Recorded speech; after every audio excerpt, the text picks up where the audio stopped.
Over 77% of people report feeling stressed daily. Anxiety rates have tripled in the last decade. Yet 2,000 years ago, a slave-turned-philosopher discovered principles that could cure modern misery.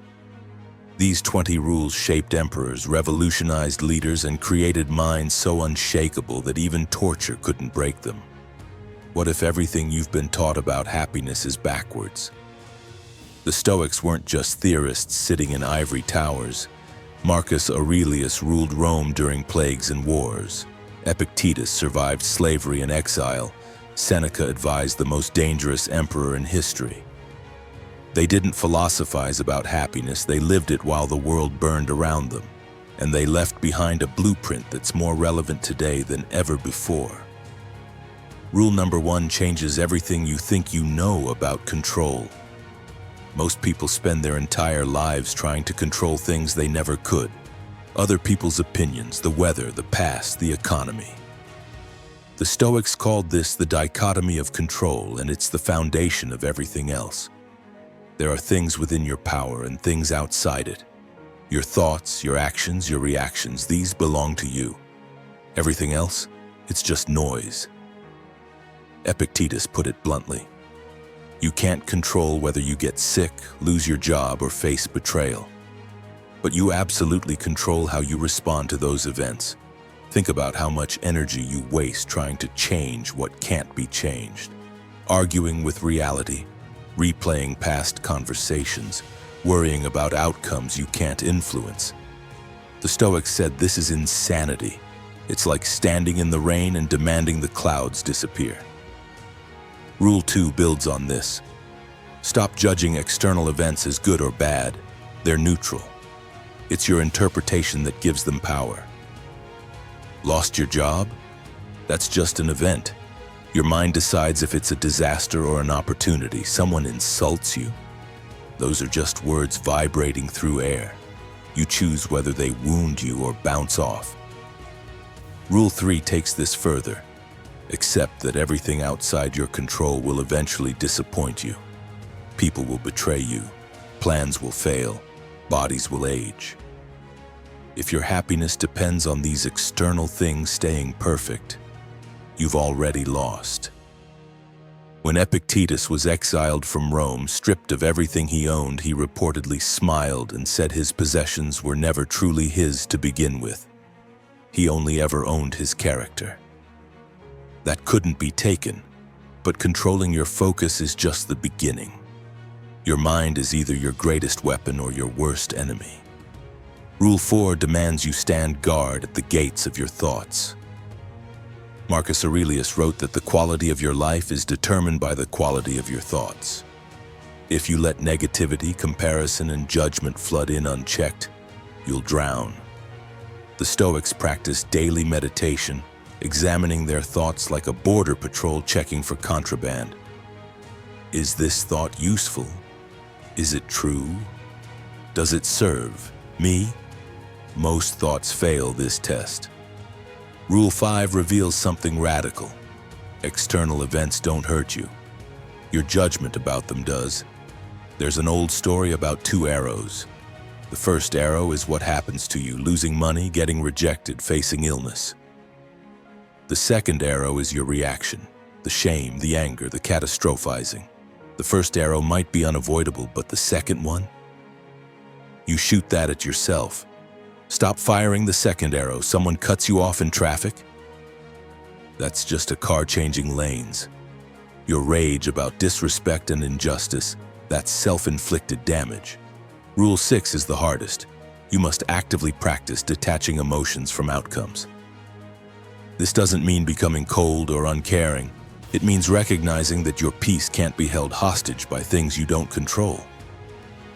The Stoics trained themselves to want only what they could guarantee: effort, intention, virtue. They poured themselves into their work but released attachment to results. Once you control your thoughts, something unexpected happens.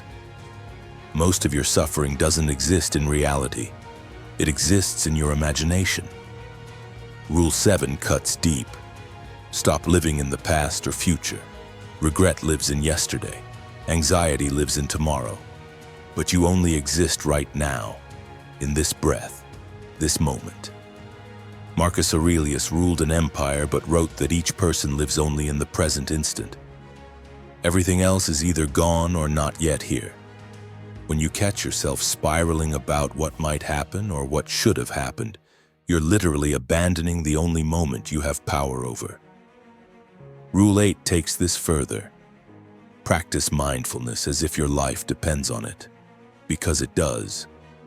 The wandering mind is a miserable mind. Studies prove that people are unhappiest when their attention drifts from what they're doing. The Stoics understood this 2 millennia ago. They practiced presence like a martial art. When eating, eat.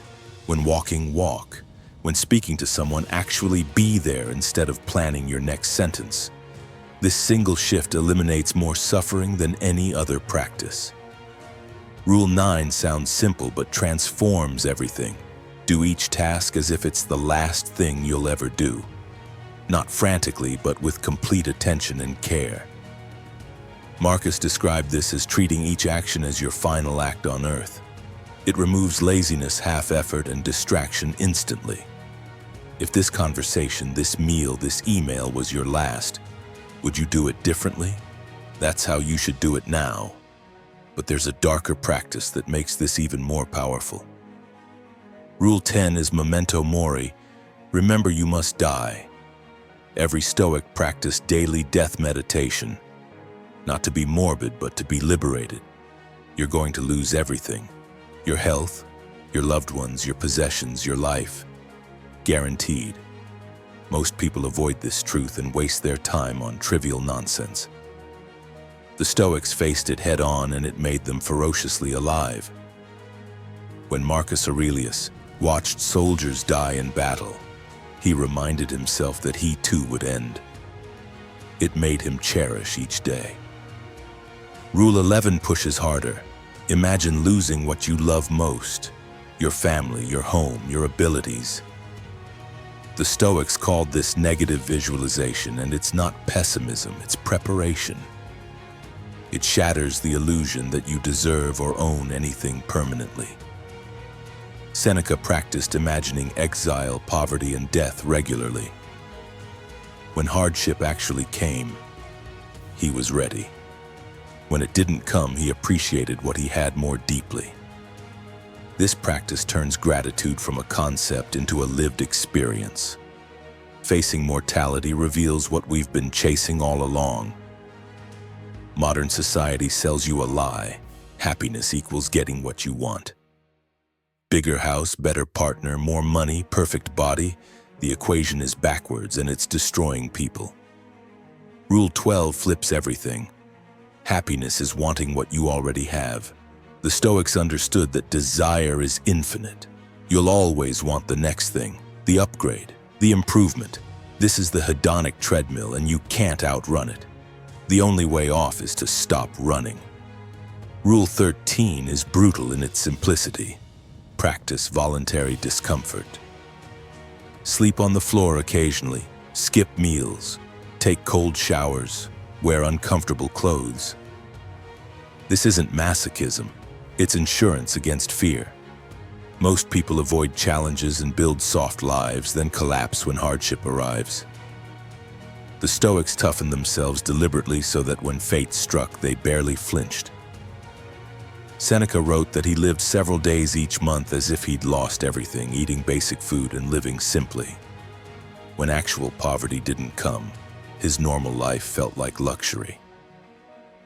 Rule 14 connects these threads. Reduce your needs to increase your freedom. Every possession you own owns you back. Every desire you feed makes you more dependent on external things. The Stoics weren't minimalists for aesthetic reasons. They understood that the person who needs less is richer than the person who has more but wants everything. Marcus Aurelius, the richest man in the world, wrote that he needed very little to be happy. During a plague, he sold palace treasures to fund relief efforts without hesitation. This shift in desire transforms everything, including how we treat others. Character is everything. Rule 15 establishes the foundation. Cultivate the four cardinal virtues: wisdom, justice, courage, and temperance. These aren't abstract ideals. Wisdom means seeing reality clearly without delusion. Justice means treating others fairly and contributing to the common good. Courage means facing fear and doing what's right anyway. Temperance means self-control and moderation. The Stoics believed virtue was the only true good. Everything else, health, wealth, reputation, is neutral. You can use those things well or poorly, but they don't make you good. Rule 16 clarifies what this means practically. Be strict with yourself and tolerant of others. Hold yourself to the highest standard while extending compassion to everyone else. People are doing the best they can with their level of understanding. When someone wrongs you, recognize that they're acting according to their nature, just as you act according to yours. This doesn't mean accepting abuse or injustice. It means not adding unnecessary anger and judgment to the situation. Correct what can be corrected, accept what can't. Move forward. Rule 17 demands consistency. Live according to your principles even when it's inconvenient, especially when it's inconvenient. Character isn't what you do when people are watching.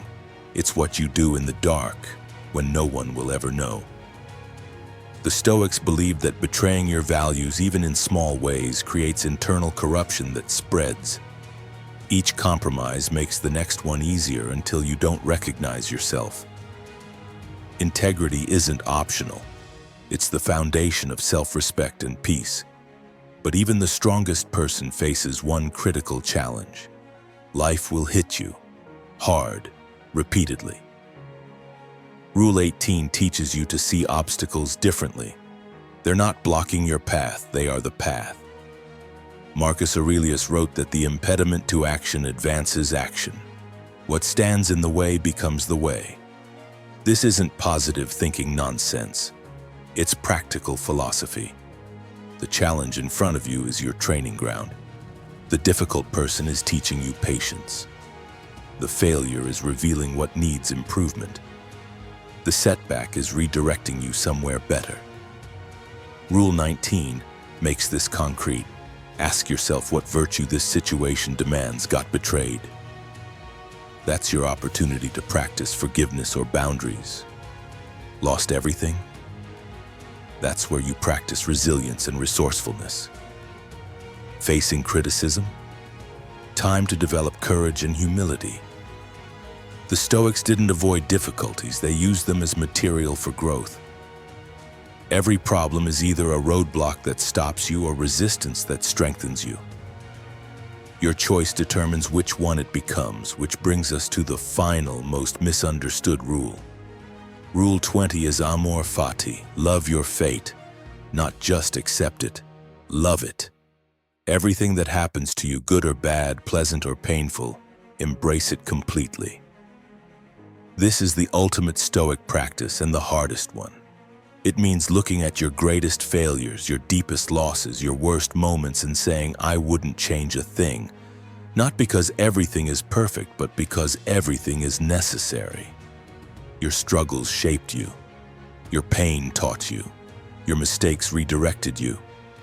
Nietzsche, influenced by the Stoics, wrote about loving life so much that you'd live it again exactly the same. Every joy and every agony repeated eternally. That's the test. Could you accept your life as it is, not as you wish it was? The Stoics said this acceptance creates unshakable peace. When you stop fighting reality and start dancing with it, suffering transforms into something else. Not happiness exactly, but something deeper. Contentment that doesn't depend on circumstances. These 20 rules aren't theory, they're battle-tested by people who faced real darkness and found light anyway. Marcus Aurelius ruled during constant war and plague. Epictetus survived slavery and permanent injury. Seneca navigated the treacherous politics of Nero's court. They didn't have easy lives, they had hard lives that they met with unshakable minds. That's the difference. You don't need perfect circumstances to be happy. You need these principles. Pick one rule today. Just one. Practice it when life gets hard, when you're stressed, when everything feels like it's falling apart. Control what you can control. Guard your thoughts. Live in this moment. Remember you'll die. Want what you have. Build your character. Turn obstacles into training. Love what happens. Happiness isn't something you chase or find or earn. It's something you create through how you think, how you act, and how you respond to everything life throws at you. The Stoics proved it works. Now it's your turn.